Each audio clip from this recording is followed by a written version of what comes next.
I hate to admit it, Xavi and Barcelona, we got totally outclassed tactically by Girona's coach. And, that is not even the problem here. The problem is that you're doing good as a manager when a team changes things because of how good you're playing. And we're going to discuss all of that in this video. But before we do, please do subscribe to the channel, as that will be helping us a lot. And I will also make an announcement at the end of the video. So please make sure you stay until then. In the first goal, you can see here that Joao Cancelo is scored high up the pitch. But what's striking to me is the fact that Gundogan isn't even stepping up to go and press the guy. He's totally allowing him to play this pass, and you can see Frankie de Jong just politely jogging back, as the guy plays the ball in behind. And that commentator, I think his name is Chappie, literally said that the space is in behind Joao Cancelo, and they played the ball there, and Christensen wisely tried to attack the ball. He misses it, but they both tried to play the guy offside, right? Which was not, now we know it was not a good thing. And you can see here, Koundé is not even quick enough to get back. He's not quick enough to get back. And Ronald Araujo is trying his best to go back, but nothing. It's like in vain running, right? And then they put the ball in the back of the net. Now I'm going to talk to you guys about how I said that the 4-3-3, the positional play with a single pivot, this is at times why it's important. So a lot of you guys actually talked about how Barcelona needs to have this double pivot, right? And I was against it. I told you guys I do not think that we need this double pivot, because ultimately for Xavi it is about overloading the midfield. So you often see Joao Cancelo up top, right? But here's the problem. Look at all of the space now that you find over on those wings, because you know for a fact that these guys are all going to come across this way, right?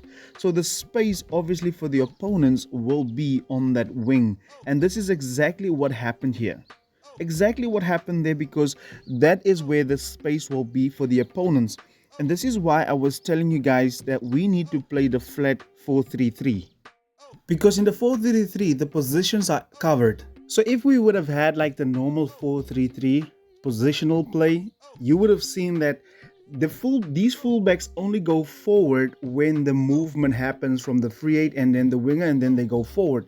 So when the play is normally in the build-up phase, then these guys are perfectly positioned to defend any transition.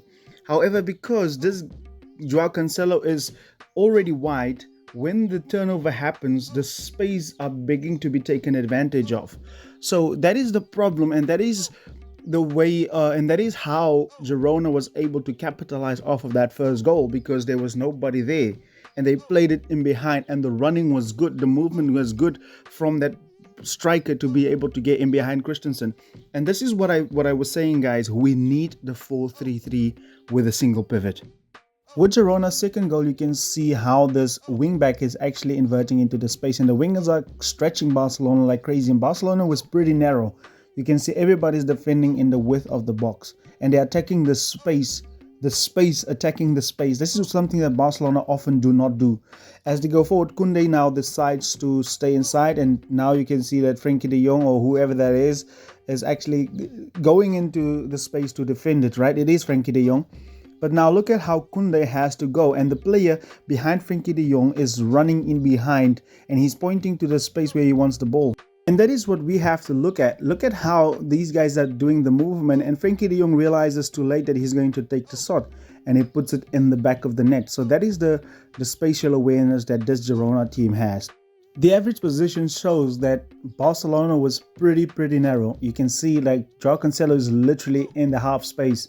It's only Koundé that's not in the width of the box, right? It's pretty narrow, and I think it's about overloading the midfield. And here's the question that I want an answer to: is Xavi sacrificing our width in order for him to overload the midfield to gain control of the game? And this is what I don't understand, because teams ultimately will now play on the wings, because they are analyzing Barcelona and we play so narrow. And look, we are not even higher up the pitch. We should be at the edge of the box. But that is a question that needs answers, right?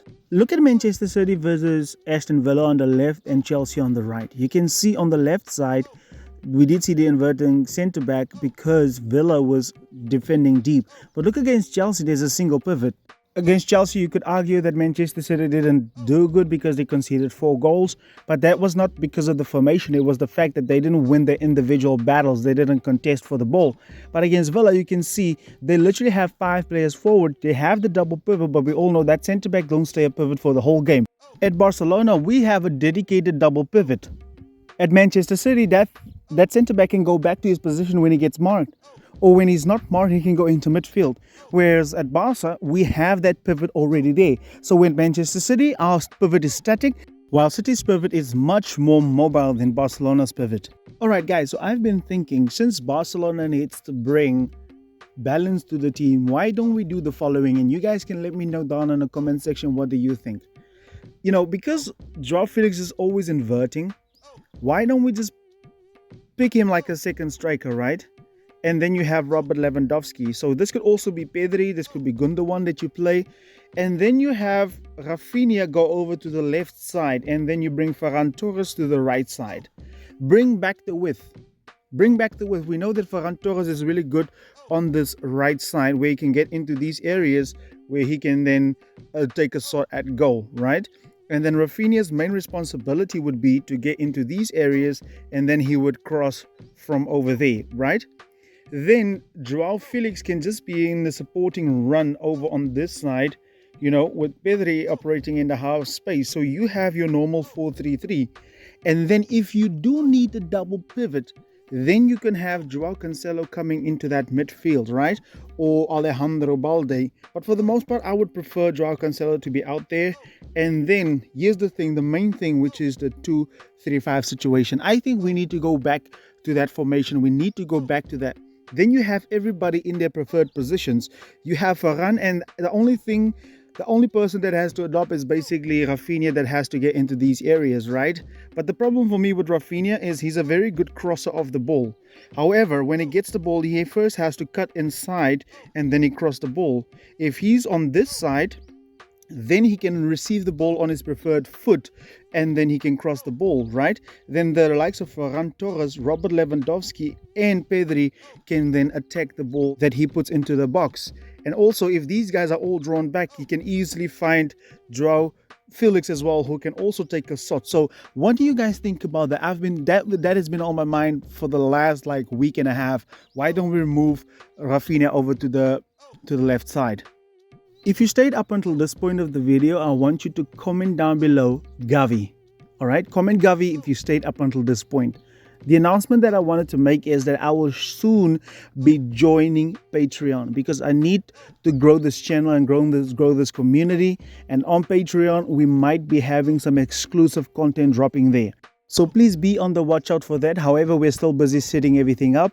So in the future, we will be having a Patreon page. Don't worry, it won't affect this. You can still subscribe to the channel. You can still do everything that we normally do. Technical analysis and everything will be still dropping here. It's just an expansion of the community. Thank you very much for watching. Goodbye.